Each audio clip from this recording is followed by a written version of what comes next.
Привет, приятели на шаха! 17 юли 25 година. Много хубаво време е тук в Пловдив, точно пред централата на БФШ. И започвам няколко думи да ви кажа, за да сте в течение най-общо на ставащото българския шах, а то е катастрофално, даже по-лошо. През 2014 година, припомням, написах 130 страничната непогрешима визия, в която точно описах всички проблеми на българския шах, как да се решат и какво ще стане. И за съжаление се оказах абсолютно прав на 100%, даже на повече.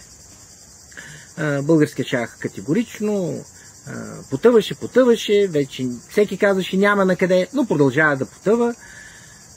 През всичкото това време, тези, които са в течение на действията ми, а предполагам това са истинските играчи на шах, видяха, че непрекъснато се борих, съответно форуми, пишех в групи, най-различни направих, в YouTube няколко канала, главно личен канал, в който давах информация, съвети как да се играе силно шах. За съжаление нямаше желаещи, особено 2-3, най-много 4-5 и всичко спря. Канал на БФШ, в който изрично описах ситуацията, проблемите и решенията на въпросите, но какво срещнах, даже блокирани от известни личности, жалби до YouTube, глупости общо взето. Действително, толкова много обичам шаха, че често може и да съм прекрачвал границата на позволената комуникация, но всичко ми е било от душа, тъй като виждам невероятно ниското интелектуално и професионално ниво, но за съжаление, даже и последното държавно първенство показа това, и последната квалификация и на морето, и в Севлиево, колко слаби са нашите шахисти. С оглед на всичко това, даже припомням, на 30 април се случи нещо, което е вече толкова парадоксално, че показва какви хора с какъв мозъчен капацитет не управляват. Лицензираната 22 ме беше изключила на 30 април в 5 часа след обед в Министерство мъжта и спорта, ме извикаха. Съответно отново ме приеха, отмениха се изключването, но 20 минути по-късно, след като свърши управителния съвет, се събрали някъде навънка на булеварда, поне така пише в техния протокол, и отново са ми изключили. Просто някаква супер дивотия. Всичко това, разбира се, рефлектира върху моите виждания и на 3 май поканих всеки, който желае.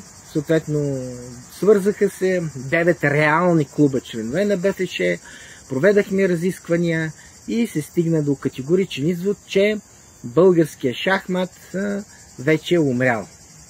Това е истината. След това направих необходимите постъпки. Знаете, предполагам, през юни се подписа, на 30 юни, по време на общото събрание на БСФШ се подписа договор с неустойки, официален истински договор между БСФШ и БФШ, който на практика приравнява клубовите членове на БФШ с тези на БСФШ и ми развързва ръцете вече абсолютно законно, юридически, от всяка една гледна точка да организирам състезания, дейност и прочее, и прочее.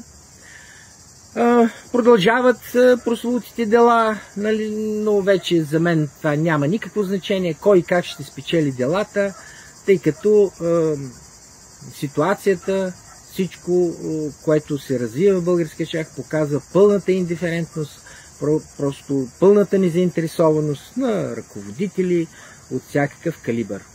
И ето защо, след подписане на този договор на 30 юни, процесът вече е към края си на отделяне на БФШ от другите структури, и тъй като категорично другите структури нямат никаква визия, нямат морал, нямат нищо, обявявам вече официално, че на 1 август, след около 2 седмици, българския шахмат ще бъде погребан завинаги.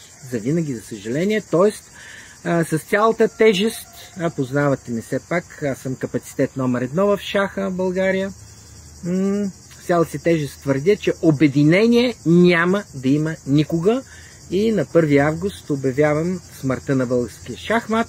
За сметката на това, на 2 август, следващия ден, обявявам вече официално началото на нова ера, ново начало българския шах, а именно български шах. Категорично развитие на български шах. Съответно, това видео ще бъде сложено в досегашните ми групи, форуми и т.н. за информация, но на всички изрично и категорично заявявам, че вече ще комуникирам, поне така интернетски, само чрез една фейсбук група, именно досегашната група на БФШ, и чрез YouTube канала, който направих новия завчера на Балканската федерация по шах. И отделно ще има специална фейсбук група, само единствено за балканските първенства по шах. За тези, които не знаят, искам да кажа, че си има нормативна уредба, балкански шампиони, подгласници и така нататък получават финансиране, което си е сериозно, и от МОН, и от Министерство на мъжете и спорта. Тоест аз запълвам вече абсолютно законно една дупка в системата и давам възможност, наблягам на това, на всички деца, възрастни и т.н. да получават все пак някакви пари, които за шаха са нормални. От тази гледна точка, това, което се развива, което става, искам да добавя нещо важно, а именно, че сега, на 2 август ще е първият турнир, първият фестивал, по-точно, в който първата награда вече ще бъде цели 1000 лева. Повтарям, 1000 лева за 2 дена са си някакви пари. За шаха особено давам възможност на всеки, който се смята за силен играч, всеки месец да взима 1000 чисти лева. Няма удръжки. Наблягам на този факт, защото примерно в другите турнири, Трингов и т.н. си има удръжки 10%. А тук БФШ ще внася всички необходими данъци в НАП, за да бъде всичко законно.